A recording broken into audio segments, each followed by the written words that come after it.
Agora convidamos o senhor Malcolm Forrest, que vai apresentar um projeto a ser realizado nos próximos anos, culminando em 2022, com os 200 anos da independência.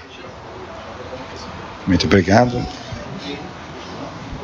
Muito obrigado, boa noite a todos, a todas, boa noite, Dom Bertrand, em quem cumprimento a família imperial presente hoje aqui. Nós vamos falar de uma bandeira também, mas uma bandeira de outra natureza.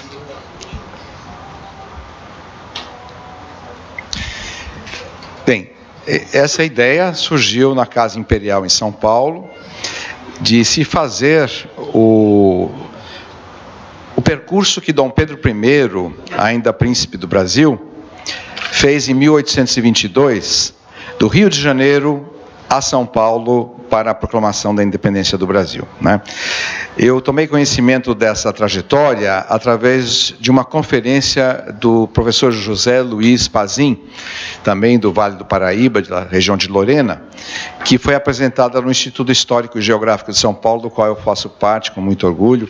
Já sou a segunda geração, meu pai também era do Instituto, e sou colega do professor Armando, e muitas vezes nós tivemos contato com Dom Bertrand e Dom Luiz, né? Então, a conferência do professor Pazin foi muito erudita em detalhes, em uma série de pormenores da ida de Dom Pedro desde a capital imperial, começando por Santa Cruz, chegando até São Paulo. Em cada pouso, em cada parada do caminho, em cada encontro, pessoas se juntavam, festejavam a visita do príncipe e formaram uma guarda de honra. E o professor Pazin falou isso tudo com muito conhecimento de causa. E ela foi, então, a principal região do Brasil a participar ativamente e diretamente dos acontecimentos que culminam na independência do Brasil, criando-se então o Império do Brasil, como vocês sabem. A viagem foi iniciada em 14 de agosto, né, e se encerrou em São Paulo no dia 25. O professor José Luiz Pazin, saudoso, ele publicou isso num livro interessante, em que relata todos esses pormenores, essas minudências da viagem. Então, seguindo os passos de Dom Pedro, nós criamos um projeto de 5 anos, começando este ano, porque estamos praticamente há 5 anos do bicentenário do Brasil independente. E nada melhor do que começar na frente de outras instituições laicas, não laicas, do governo, enfim, que vão comemorar certamente o bicentenário. Então, eu creio que, tendo esse privilégio e esse pioneirismo, nós marcamos um ponto a favor da restauração. O objetivo ulterior é conscientizar as pessoas culturalmente, historicamente, eticamente, do que foi a monarquia e do que pode ser a nossa restauração. Eu abro um parêntese para dizer da importância que os senhores e senhoras sabem dessa restauração, mas levam a um viés maior no concerto das nações. O Império do Brasil será um vetor de sustentabilidade para todo o planeta, do ponto de vista de equilíbrio, de governança, do ponto de vista ético, moral, cristão, principalmente quando nós vemos a ascensão desse movimento islâmico, coisa que aconteceu lá na época da fundação do Reino de Portugal, como ouvimos hoje tão bem de manhã, com o professor Sidney. E então, voltando ao projeto, começamos no Rio de Janeiro, seguindo os passos do nosso príncipe. Aqui nós vemos o roteiro que ele cursou, não é? Com as várias cidades, vilas, pousos, fazendas, e vamos ver assim algumas ilustrações. começando por Santa Cruz, antiga fazenda dos jesuítas, depois Palácio Imperial, Fazenda Imperial, e onde Dom Pedro I criou também os primeiros cavalos marchadores do Brasil, né, que resultam na raça manga larga. Esse prédio aqui da direita, ele foi modificado, era uma edificação imperial, e esse terceiro andar foi colocado depois. Dom Bertrand, creio que esteve lá também já em algumas ocasiões.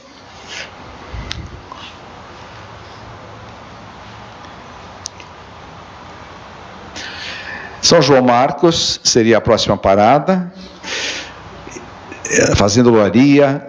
Isso tudo está muito descrito no livro, e a ideia é, nesses locais, resgatar essa história local. As famílias ainda têm na tradição familiar objetos, lembranças da visita de Dom Pedro. Bananal, na fazenda das Três Barras. São José do Barreiro, como vocês veem, são atrações turísticas até, né? Uma beleza natural e arquitetônica muito ímpar. A antiga vila de São Miguel das Areias, lá houve uma visita à Câmara Municipal e Dom Pedro se hospedou na casa do capitão-mor Domingos da Silva Moreira.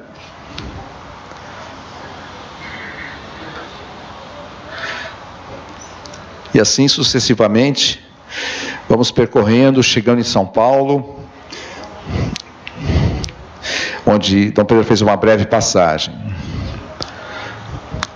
Antiga vila de Nossa Senhora da Piedade de Lorena.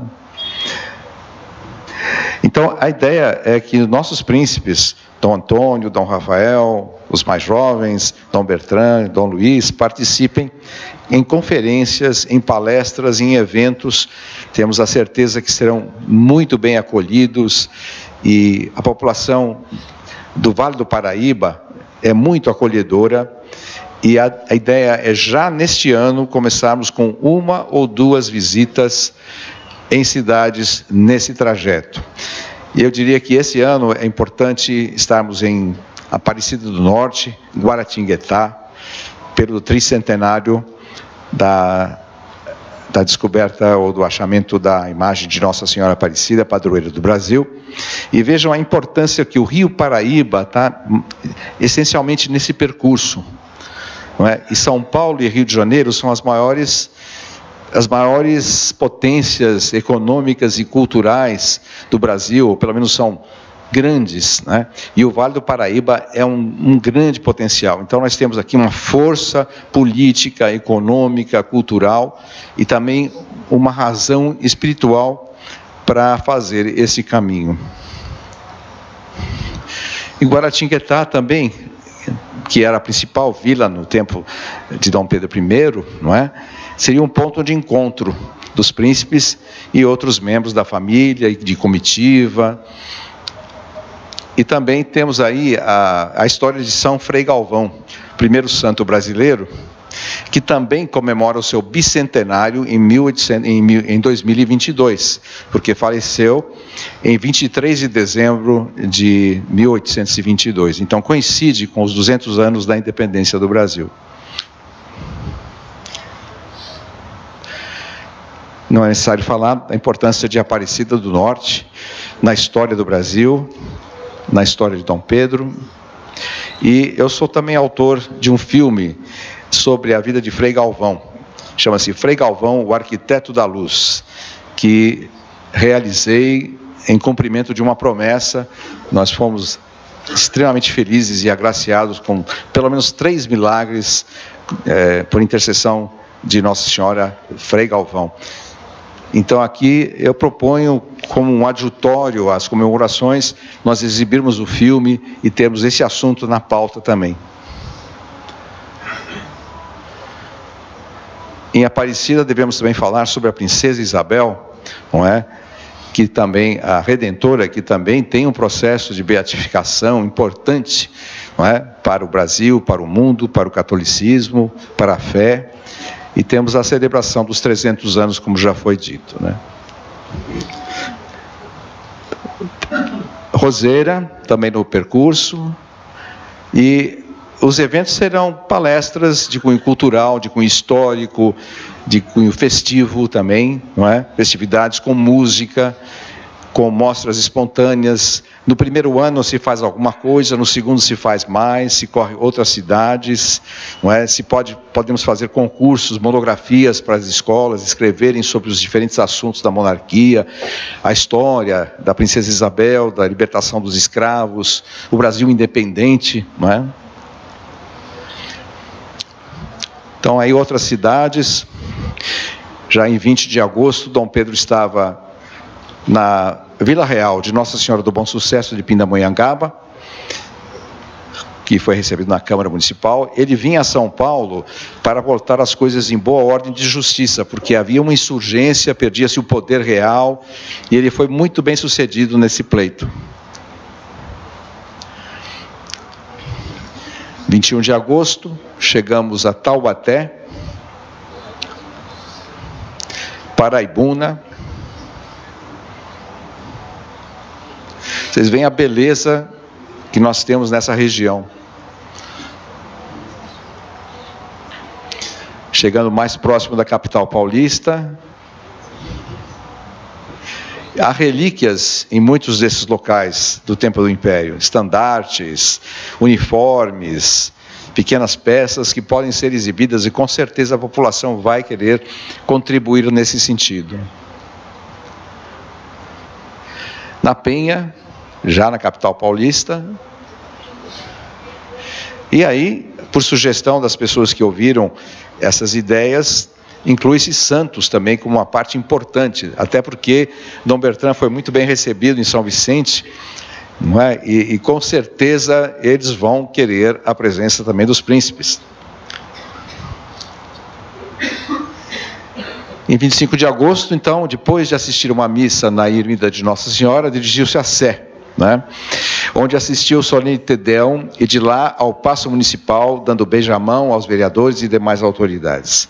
E houve beijamão no dia seguinte, festividades, o povo recebeu com muita alegria a vinda de Dom Pedro a São Paulo, e certamente é isso que nós queremos ressuscitar no espírito de todos.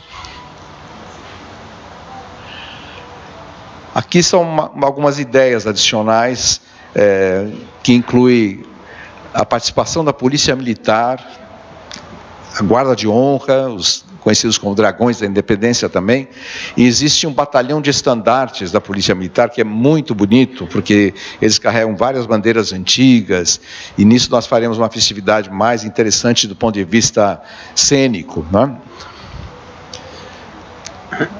O Instituto Histórico e Geográfico de São Paulo também se dispõe a apoiar, podemos fazer uma recepção oficial lá. E em cada cidade, ao longo do trajeto, como já disse, teremos eventos com exposições também. E voltaremos ao Rio para uma missa de ação de graças e a conclusão dessa trajetória a cada ano. A ideia primeira era de se fazer tudo em um ano só, seguindo como foi o trajeto de Dom Pedro I. Mas podemos fazer isso por partes, algumas cidades esse ano, mais algumas no ano que vem, e variando, e manter uma tradição, já criar um calendário oficial do trajeto da Jornada dos Príncipes, culminando com 2022, já, se Deus quiser, com a monarquia restaurada de fato e de direito.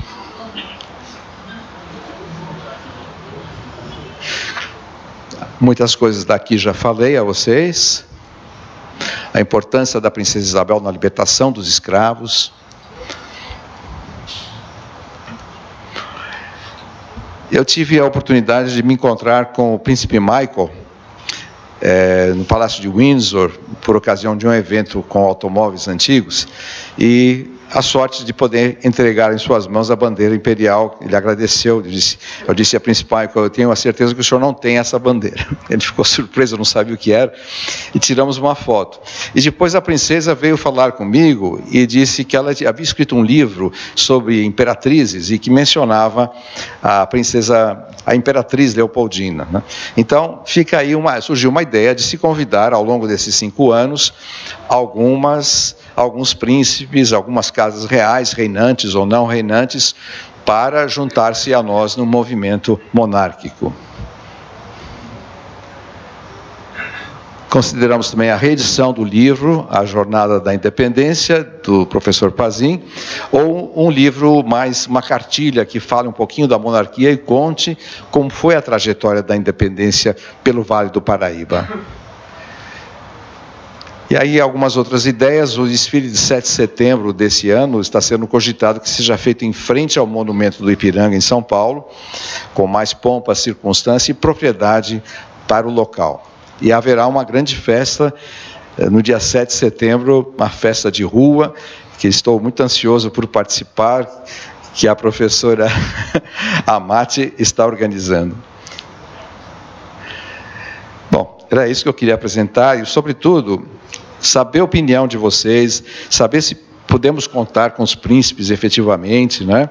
Com muita alegria, e o que sugerir, o que fazer, afinal, não é meu projeto, é de toda a nação brasileira, se Deus quiser. Muito obrigado.